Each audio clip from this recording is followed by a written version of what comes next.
विदिशा विधानसभा का चुनाव तो हो गया, लेकिन सतन भार्गव जी लगातार पूरे चुनाव में लगे रहे, खूब मेहनत की, लेकिन उनके जो छोटे बड़े कार्यकर्ता मैदान में रहे, कार्यकर्ताओं ने इतनी मेहनत के बाद ही भाई साहब चुनाव परिणाम पक्ष में नहीं आए। कांग्रेस कार्यकर्ता नहीं है, सब हमारे परिवार के साथी हैं और सब ने बहुत दिल जान मेहनत से काम किया। मैंने बताया ना आपको कि जनता ने खूब आशीर्वाद दिया, खूब वोट दिए, लेकिन ईवीएम से नहीं लड़ पाया, छल से भारतीय जनता पार्टी जीती है। आपने 4 सीटों पर का 27,000 वोटों से लगभग हर जगह हार हुई है, तो 4 सीटों पर क्यों? मध्य प्रदेश में भी बहुत सारी सीटें, तो अपने आपके ही क्यों हुआ ऐसा? ये सभी मध्य प्रदेश में भी यही हुआ है कि हर मशीन पे 100-100, 150 वोट सेट कर दिए, इसलिए इतनी लंबी लीड मिली है भारतीय जनता पार्टी के प्रत्याशियों को।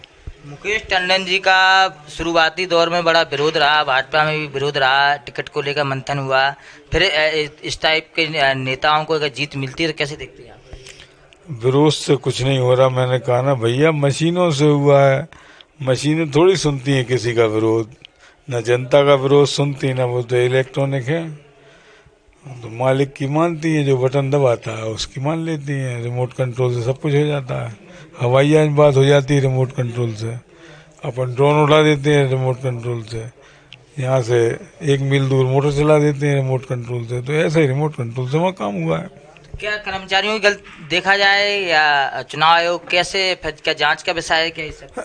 देखो, ना तो कर्मचारियों की इसमें कोई भूमिका है, ना प्रशासन की है, ये तो डायरेक्ट मामला है। नेट के माध्यम से किसी भी कमरे में दूर से हैंग करके कुछ भी कर सकते हैं। अच्छे अच्छे अकाउंट हैंग हो जाते हैं, अमेरिका में बैठ के लोग हिंदुस्तान में अकाउंट हैंग कर लेते हैं, वैसा ही मामला है, शोध का विषय है। और ना तो इसे निर्वाचन आयोग मानेगा अपनी गलती, क्योंकि वो कहता है हमारा बहुत ट्रांसपेरेंट है, लेकिन है नहीं। कोर्ट में भी जाएंगे तो वो अगर तथ्य सुनेंगे सही तो शायद कुछ फैसला दे दें, नहीं तो अभी तो प्रजातंत्र का गला घोंटने वाली सरकार है, जनतंत्र की कोई कीमत नहीं है, तानाशाही है, तो वही चलेगा जब तक जनता भरपूर। आप लगातार चुनाव लड़ रहे थे, विदिशा विधानसभा सीट से 5वीं बार टिकट मिली थी, इस तरह के परिणाम पहले कभी आगे पीछे हुए हैं क्या? शिवराज सिंह जी मेरे खिलाफ चुनाव लड़े, तब हम 16,000 वोटों से हारे, तब इतने वोटों से नहीं हारे। जो पोलिंग उनसे जीते थे इस बार वो भी हार गए। राघव जी भाई थे वित्त मंत्री, उनसे लड़े तो भी इतने वोटों से नहीं हारे, कुल 12,500 वोटों से हारे थे। तो ये तो अप्रत्याशित रिजल्ट हैं, इसके बारे में तो भगवान जानता है या भारतीय जनता पार्टी के नेता किस तरह से मशीनों को हैंग करके और प्राइवेट ढंग से जीत हासिल की है। लोकसभा में फिर तैयारी, लोकसभा में क्या क्या मन बनाया कांग्रेस पार्टी ने, बड़े नेता कांग्रेस? सभी चुनाव सीटों पर चुनाव लड़ेगी लोकसभा में भी। अगर ठप्पे से सील से मतदान होगा तो चुनाव जीतेगी, और मशीनों से अगर चुनाव होगा तो कोई भरोसा नहीं है क्या परिणाम आएगा। तेलंगाना में भारी जीत मिली है कांग्रेस पार्टी को। मैंने बताया ना कि 5 राज्यों में चुनाव, तो एक आध में बहुमत देना जरूरी था, नहीं तो लोग कहते हैं कि साहब प्रजातंत्र का गला घोंट दिया। अपने आप को मोदी सेफ रखना चाहते हैं, इसलिए एक राज्य में उन्होंने मशीनें सेट नहीं कराई तो परिणाम शामिल हो गया।